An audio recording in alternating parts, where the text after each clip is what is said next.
folks, Ian from RTO here. Hope you're all well on this Thursday, and being Thursday it means it's Battle of the Debuts, which has become quite a popular show. We're going to change the format a little bit next week for the rest of the month of March, because people are asking for different sort of variations. We had one, didn't we, where we had I've Gone Solo. So the next one we're going to try for the next few weeks is the Best Sellers edition. So that's where we're going to get two bands and we're going to put their best selling albums up against each other. But today it's the normal format, the debut albums, and we're going to go for a bit of Britpop, and we're going to look at Suede and Supergrass. Now Suede, known as in the US as the London Suede, don't ask me, and they were formed in 1989 by singer Brett Anderson and guitarist Justine Fleischman. That didn't last very long. And bass player Matt Osman. Now they say they draw their inspirations from glam rock and post-punk. What a combination. And in 1992 by Melody Maker they were dubbed the best new band in Britain. So their debut album was released in March of 1993 and it's just called Suede, and it was recorded at the Master Rock Studios in late 1992 and early 93. Produced by Ed Bullier, and at the time this was the fastest selling debut album in British history in almost a decade, and they have been often cited as one of the first Brit pop records. So Justine has gone, so Justine was replaced by Bernard Butler.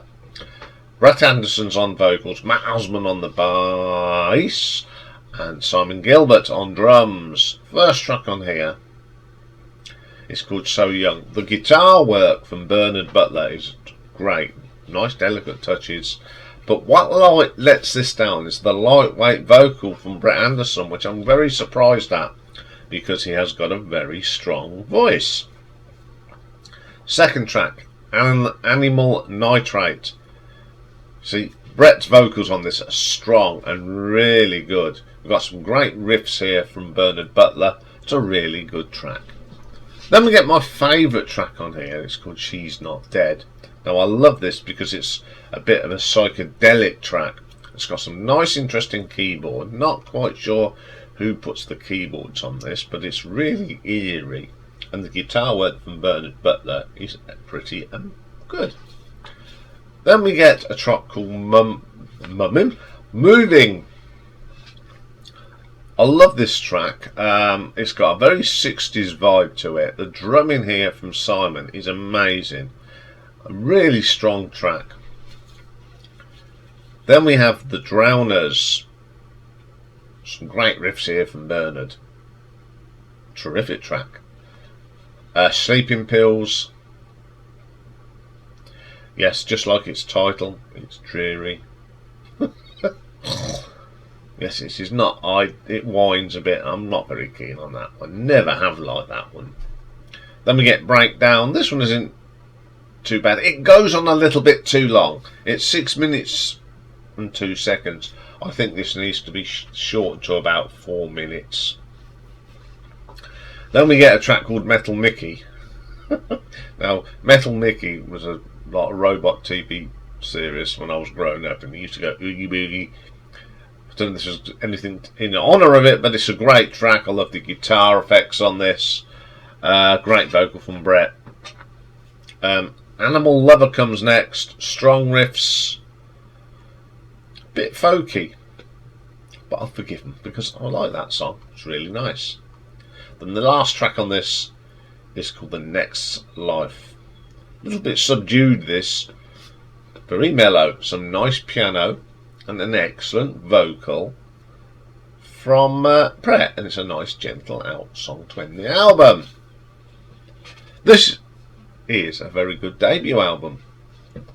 I'm not going to say too much about it because I'm doing an album ranking, as I said.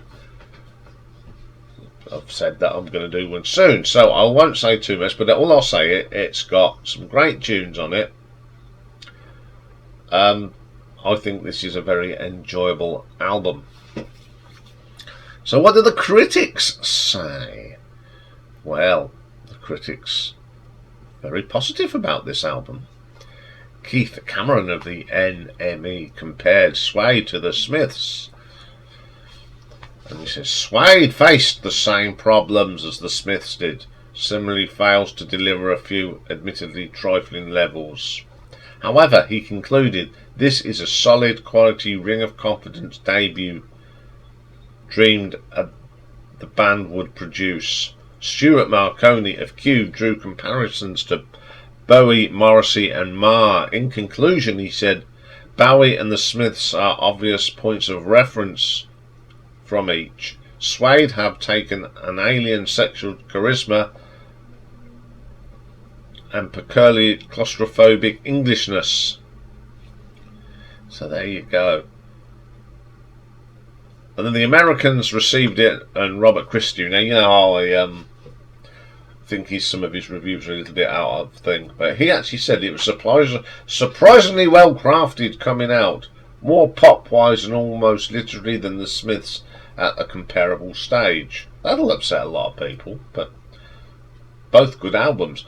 So let's have a look at the ratings. AllMusic gave this one 5 stars. Entertainment Weekly gave it a B+. The Irish Times gave it 5, Mojo 5, NME 7 out of 10, Pitchfork gave it an 8.4, Q gave it a 4-star, Rolling Stone gave it 4, Select 4 out of 5, and The Village Voice A-. How did it do in the charts? Well, it got to number 1 here in the UK. As I said, it was the biggest, one of the biggest, fastest selling albums. And the Heat Seekers. There's so many different charts in America. I might need to help my good friend Mick to help me out again. He always does. Mick, what is a Heat Seeker chart? Why can't they just have the Billboard charts like this, but Heat Seekers? What's that got to do with the price of fish? Anyway, got to number 14 in that chart. I'm sure Mick will explain to me what a Heat Seeker chart is. Went gold as well. Here in the UK, it went gold in Sweden as well. So let's have a look at the nuts and bolts of this song quality. Some very good songs on here, nice mixture, some poppy, some psychedelia, a bit 60s. I really like the songs on this album, so I'm going to give it song quality 4 out of 5. Production, well produced album. It hasn't aged either. You put this on and it's quite fresh today, so I'm going to give that a 4 out of 5. Reception, it went down a storm. It became one of the biggest selling albums of 1993. Even made some impact in America. Got a gold certificate, gold disc as well. So I'm going to give it 5 out of 5 because it really was a great album.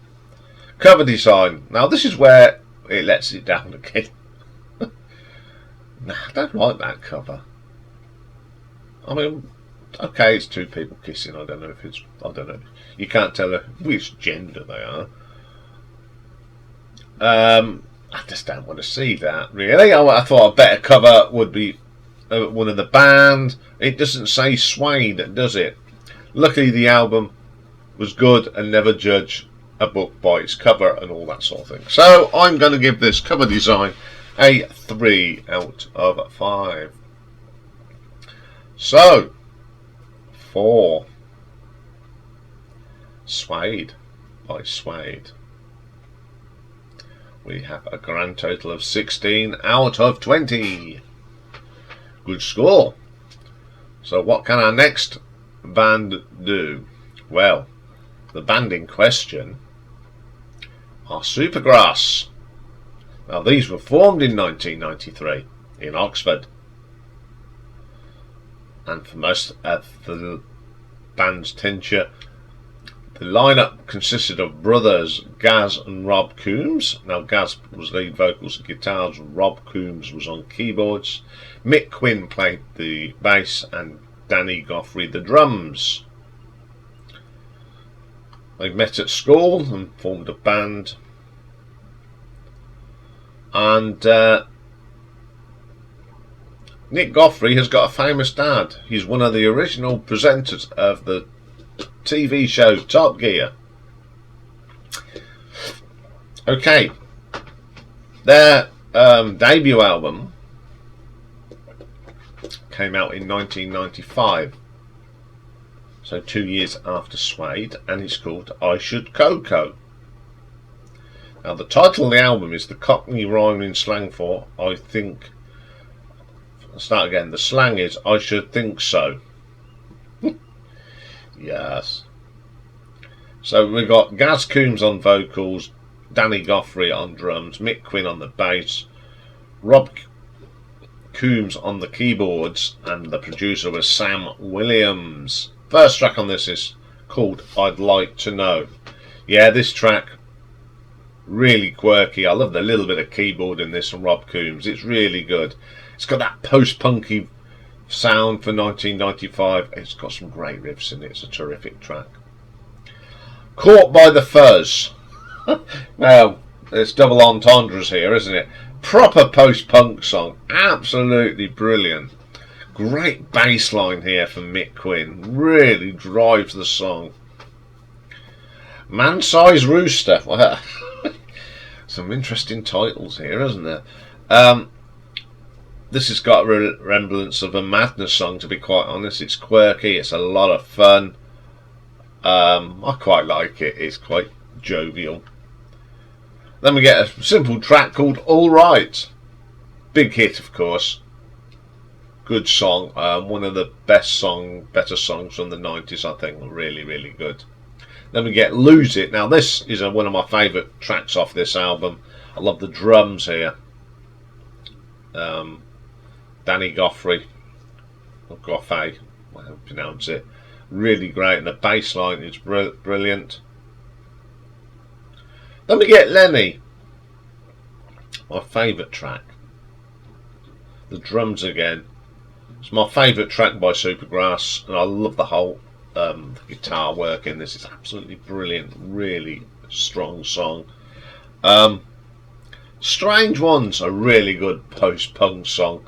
Lots of punchy riffs, punchy sound, really good. Sitting Up Straight, not a particular favourite of mine, it's a little bit weak. She's So Loose, it's got some acoustic on here, it's not too bad. We're Not Supposed To, the worst track on the album. I'm not just into this arrangement, it's just a bit lacking something. Then Time, again I like this. I love the tempo of the bass and Mickey Quinn. Really does keep it going. Then we get a track called Sofa of My Lethargy. Beatlesque. I don't mind that at all. Bit of Beatles sounding track. Good track. Time to Go. I love this. It's got a bit of that early Pink Floyd feel to it. Some nice vocals on this one. Very good way to end the album as well. What do I think of this? Once again, I think this is a very good album. But I feel strongly that this band was about 20 years too late. I think they'd have been great in the mid-70s. They'd have been really popular around then. That's why I like this album. It's very got that 70s vibe. There's a little bit of tongue-in-cheek on it, especially some of the titles of the song. I think this is a really good album, and I really enjoy this. So let's have a look at what the old critics think. Well, first one up is Steve Sutherland from the NME. He gave it a 9 out of 10, and he wrote, "They play with the skill and assurance of a band who have been going for decades. yet they still burn off the buzz of being new into the game. There's nothing contrived about I Should Coco.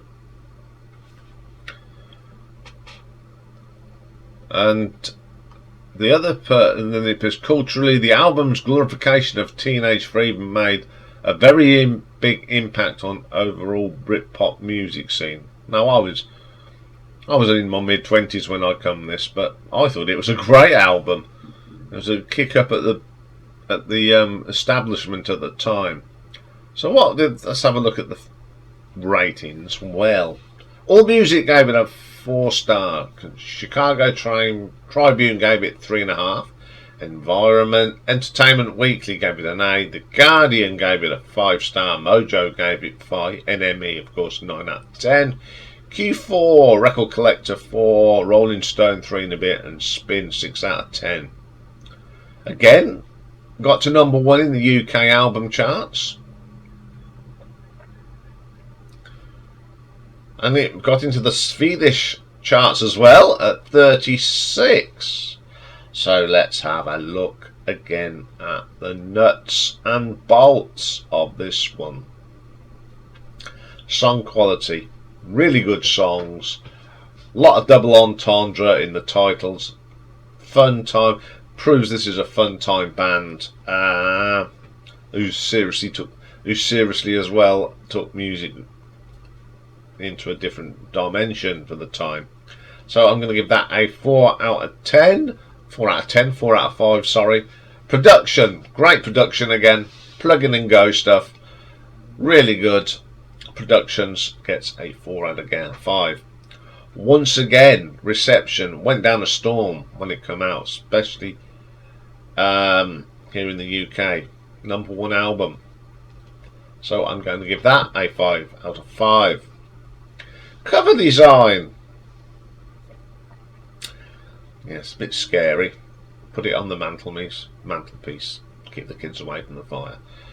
Yeah. So I'll give it a 3 out of 5. So for I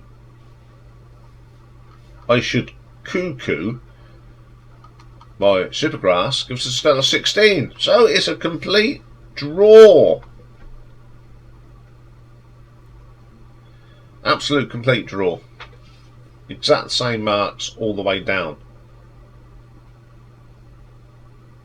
Now, which one do I prefer?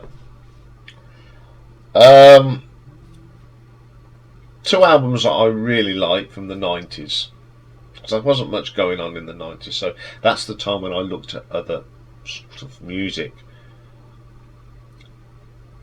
And out of the 2, as much as I love Suede for its psychedelia and gentleness, for out and out gutsy music, I'm going to have to go with Supergrass. Because it is really hard hitting, and I love the funness of it, and I love you can be fun but serious at the same time in what you want to do. They didn't make many albums, which is such a shame, but on this occasion I'm going to go with I Should Coco or Coco by Supergrass. So there we have it. That's what I think, but what do you guys think?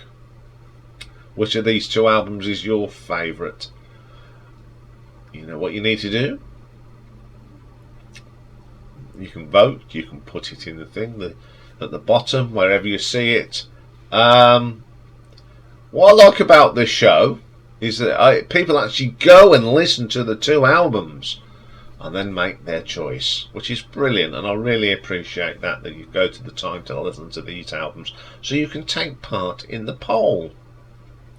Okay, that's all for this week. As I said, next week we're going to go on a different spin of Battle of the Debuts, as suggested by you guys, and we'll be back later with its pick and mix day, and we've got an in the cameras view, and we're going to look at Muse's Hullabaloo.